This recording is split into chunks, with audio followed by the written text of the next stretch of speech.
Hi friends, this is your channel. Welcome back our channel. This is notification for Medical Service Recruitment Board. National health machine వారైతే అయినా contract basic కింద notification release చేయడం అయితే జరిగింది. మనమైతే అయినా ఈ వీడియోలో దీనికి సంబంధించిన బ్రీఫ్ డీటెయిల్స్ అయితే తెలుసుకుందామండి. ఏ పోస్టులు ఉన్నాయి, తర్వాత క్వాలిఫికేషన్ ఏంటి, ఎలా అప్లై చేసుకోవాలి, ఫీజు ఎంత పే చేయాలి, శాలరీ ఎంత ఇస్తారు అనే వాటి విషయమై మనం ఈ వీడియోలో అయితే అయినా చూద్దామండి. సో చూడండి, recruitment for the post of staff nurse, తర్వాత ఫార్మసిస్ట్, మల్టీ రీహాబిలేషన్ వర్కర్, ఈ 3 పోస్టులు కాను నేషనల్ హెల్త్ మిషన్ వారు కాంట్రాక్ట్ బేసిక్ కింద అనమాట. ఇది వచ్చేసి వెబ్సైట్ apmsrb.ap.gov.in అనే వెబ్సైట్లో వెళ్ళి మీరు అప్లై చేసుకోవాల్సి ఉంటుందన్నమాట. తర్వాత పోస్టులు ఎన్ని వేకెన్సీస్ ఉన్నాయంటే గిన స్టాఫ్ నర్స్ వచ్చేసి 419, ఫార్మసిస్ట్ వచ్చేసి 24 పోస్టులు, తర్వాత మల్టీ రిహాబిలేషన్ వర్కర్ వచ్చేసి 86 పోస్టులు అనమాట. మొత్తం 529 వేకెన్సీస్ అయితే ఉన్నాయి. దీనికి సంబంధించి ఎడ్యుకేషన్ క్వాలిఫికేషన్ చూడండి, స్టాఫ్ నర్స్కి అయితే గిన బీఎస్సీ నర్సింగ్ చేసి ఉండాలి, తర్వాత జిఎన్ఎం చేసినా పర్లేదు, తర్వాత రిజిస్ట్రేషన్ సర్టిఫికేట్ కంపల్సరీ అప్లోడ్ చేయాల్సి ఉంటుందన్నమాట. దీనికి శాలరీ వచ్చేసి 27,675 రూపాయలు శాలరీ.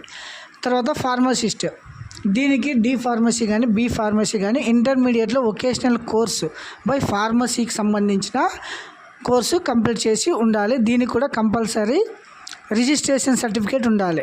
శాలరీ వచ్చేసి 23,993 రూపాయలు అనమాట.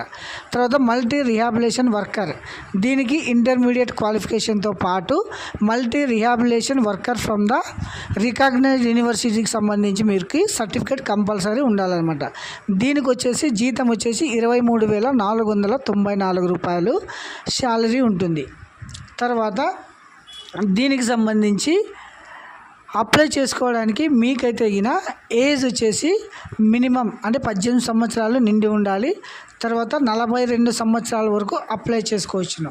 తర్వాత గవర్నమెంట్ యాజ్ పర్ రూల్స్ ప్రకారము రిలాక్సేషన్ కూడా వర్తిస్తుంది. అంటే ఎస్సీ ఎస్టీ బీసీ వారికి అయితే అయిన 5 సంవత్సరాల సడలింపు, ఫిజికల్లీ హ్యాండిక్యాప్డ్ అయితే అయిన 10 ఇయర్స్ సడలింపు ఉంటుందన్నమాట. సో ఇది వచ్చేసి ఏజ్. తర్వాత చూడండి, only Andhra Pradesh state candidates are eligible to apply, అంటే లోకల్ క్యాండిడేట్స్ మాత్రమే దీనికి ప్రిఫరెన్స్ ఇవ్వడం అయితే జరుగుతుందన్నమాట.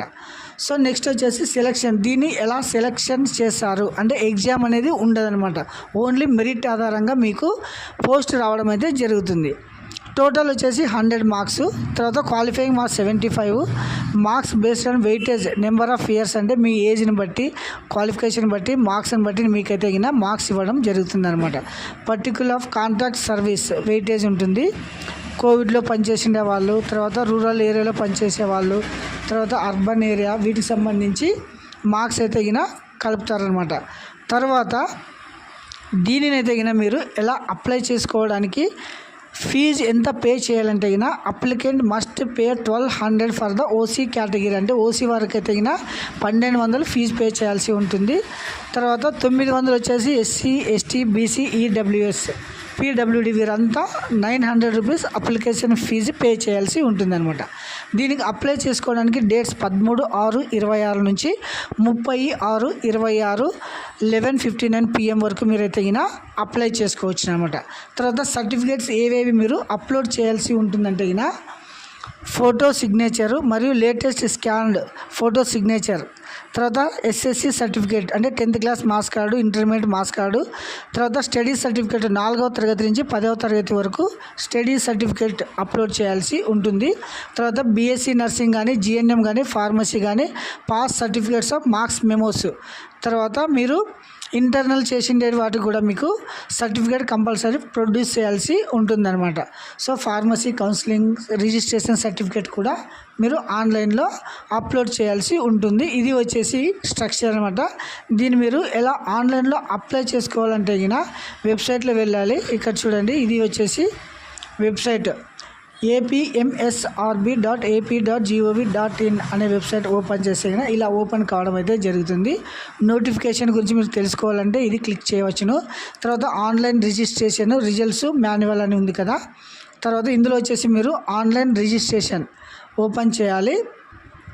ఆన్లైన్ రిజిస్ట్రేషన్ ఓపెన్ చేసుకున్న తర్వాత మీరైతే ఫస్ట్ రిజిస్ట్రేషన్ చేసుకోవాలి. బేసిక్ డీటెయిల్స్తో మీరు రిజిస్ట్రేషన్ అంటే పేరు, తర్వాత father name, date of birth, ఇలా బేసిక్ డీటెయిల్స్ అన్నీ ఎంటర్ చేసి తర్వాత మీరు లాగిన్ అని ఉంటుంది చూడండి. ఇక్కడ ఈ లాగిన్లో వెళ్ళి మీరు మీ అప్లికేషన్ పూర్తిగా కంప్లీట్ చేసుకోవచ్చు అనమాట.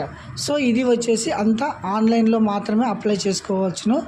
ఆఫ్లైన్ మోడ్ అయితే సో ఇలా వస్తుంది చూడండి. ఇది వచ్చేసి notification for the recruitment post of staff nurse అని ఉంది కదా, ఇందులో వచ్చేసి రిజిస్టర్ ఇది క్లిక్ చేయాలి. రిజిస్టర్ అని క్లిక్ చేసిన తర్వాత మీకైతే నోటిఫికేషన్ సంబంధించి పూర్తిగా ఓపెన్ కావడం అయితే జరుగుతుందనమాట.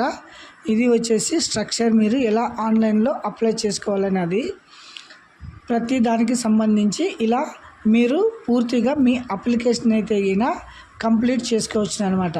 ఇది వచ్చేసి చూడండి, recruitment for the post of staff nurse, pharmacist and multi rehabilitation worker, తర్వాత ఫార్మసిస్ట్, స్టాఫ్ నర్స్. ఇది వచ్చేసి కాంట్రాక్ట్ బేసిక్లో ఉంటుంది. ఎటువంటి ఎగ్జామ్ అయితే ఉండదన్నమాట. ఎటువంటి ఎగ్జామ్ లేకోకుండా ఇది మీకైతే సెలెక్షన్ చేయడం జరుగుతుందనమాట. ఇలా ఓపెన్ అవుతుంది చూడండి. రిజిస్టర్ ఇయర్ అని ఉంది కదా, ఇందులో వచ్చేసి candidate name, last name, date of birth, mobile number, password, email ID, ఇది వచ్చేసి క్యాప్చా ఎంటర్ చేసి రిజిస్టర్ అని కొడితే మీకు రిజిస్ట్రేషన్ కావడం జరుగుతుంది. తర్వాత ఆన్లైన్ లాగిన్ అని కొట్టి మీ ఇలా ఈమెయిల్ ఐడి, పాస్వర్డ్ ద్వారా మీరు మీ అప్లికేషన్ని కంప్లీట్ చేసుకోవచ్చు అనమాట.